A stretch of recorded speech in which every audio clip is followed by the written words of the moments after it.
The first flash looked almost like heat lightning, the kind sailors sometimes see on quiet nights at sea.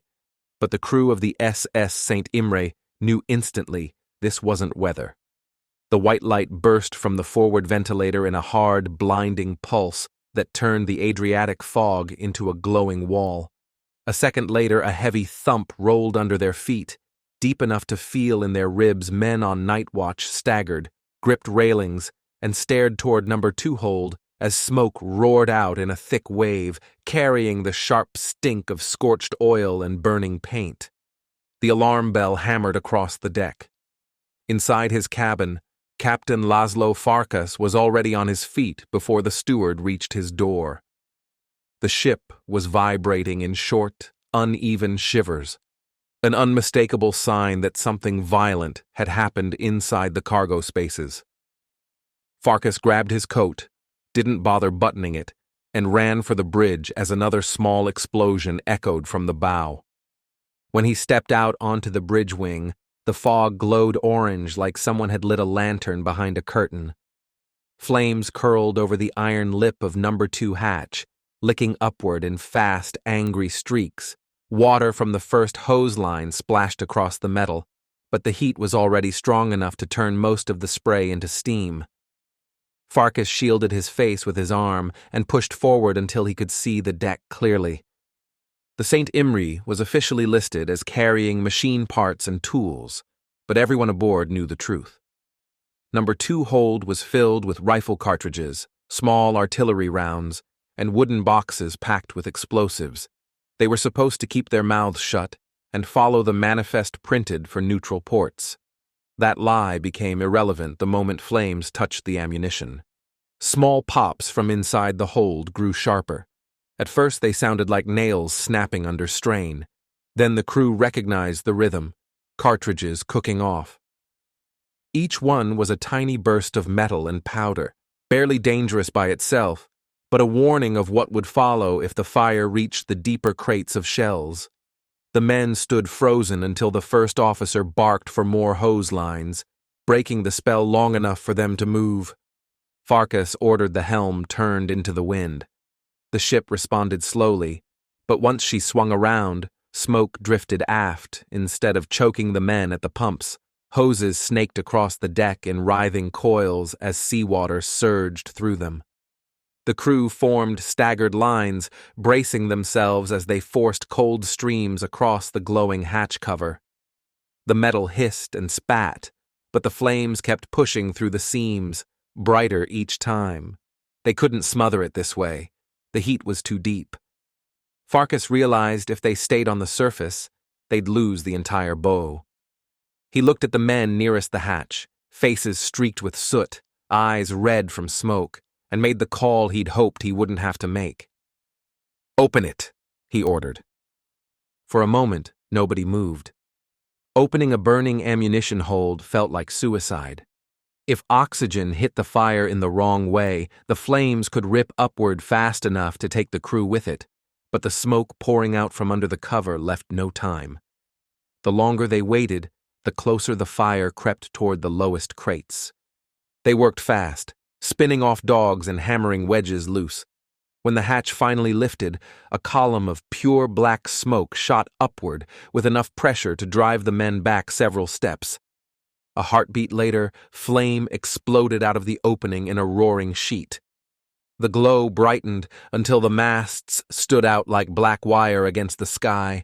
Embers clung to coats, sleeves burned at the edges, and men slapped at their arms as they fell back from the heat. Inside the hold, the popping of cartridges had turned into a chaotic storm. Boxes were cracking open one after another, their contents firing off like strings of firecrackers trapped in a furnace. Every few seconds, a louder boom rolled up from below, the sound of a crate bursting under the heat. Men flinched each time, waiting for the one blast that would shake the ship apart. "Flood the hold!" Farkas shouted over the roar. Men raced to the sea valves. They had rusted in place from months of disuse, and it took wrenches, lengths of pipe, and pure desperation to force them open deep below. Cold Adriatic water surged into compartments meant to stay dry. The ship shuddered as the incoming water changed her balance. A slow, steady list to port began, barely noticeable at first, then unmistakable. Jose teams fought the flames while the flooding inched upward from below. Smoke thickened, drifting across the deck in heavy, choking curtains that forced men to cover their mouths with wet cloth. Some coughed so hard they nearly collapsed where they stood. Others kept working, even as their hands blistered from the heat of the hose nozzles. Farkas moved from group to group, checking faces, shouting orders, pulling men back when they got too close to the hatch. Minutes stretched into something that felt like hours. The fire shifted from roaring pillars to ragged bursts. The popping inside the hold slowed, then flared again when falling debris hit pockets of hot ammunition. The list deepened, making every step across the deck feel uncertain, but it also meant the water was rising where it needed to. When the first hint of dawn touched the sky, the flames finally began to weaken. Smoke still billowed from the open hatch, but the color had changed from bright orange to a dull, smoldering gray. The deck around the hatch was warped and blistered, but it had held. The worst danger was sinking below the rising waterline, starved of air. Men collapsed wherever they could, leaning against railings or dropping onto the deck with their backs against bulkheads. Their faces were streaked black, except for the pale tracks where sweat had cut through the soot. Some had eyebrows half burned away. Others stared blankly into the smoke, as if waiting for it all to flare back to life. Through the thinning fog, a distant light flickered. Then another. A small coastal steamer approached the wounded St. Imre, drawn by the glow that had stained the sky half the night. She circled at a cautious distance, her captain calling across the water to ask if the ammunition was still at risk. Even he didn't dare come too close until he was certain the worst was over. A patrol craft arrived near midday, and with the flames drowned beneath several feet of seawater, Farkas ordered slow ahead. The engines answered, trembling slightly, but steady enough to trust. The coastal steamer fell into position behind them, and the patrol boat took the lead. The convoy moved toward land like a line of survivors leaving a battlefield.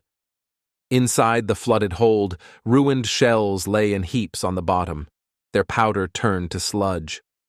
Crates drifted like broken docks. The St. Imre herself looked half destroyed, but she was still moving under her own power, and that alone set her apart from most freighters carrying ammunition during wartime. As the coastline grew clearer, the crew gathered along the rails. No one cheered. They were too exhausted for that, but they watched land appear with a quiet intensity that said everything. They had faced a fire that should have ended the ship in a single violent moment. Instead, through stubborn work and luck that could never be counted on twice, they had kept her alive long enough to see the sun come up. For the rest of their lives, each man would remember that night, the sound of shells cooking off in the dark, the heat blasting out of the open hatch, the way the ship leaned as the sea poured in to smother the fire. Those memories stayed with them long after their burned clothes were replaced and the soot washed off their hands. The St. Imre reached port, blackened, bent, and breathing. She carried scars that would never fully be repaired. So did her crew. Thank you for listening to the Sunken Ledger. Subscribe for more true stories from the depths.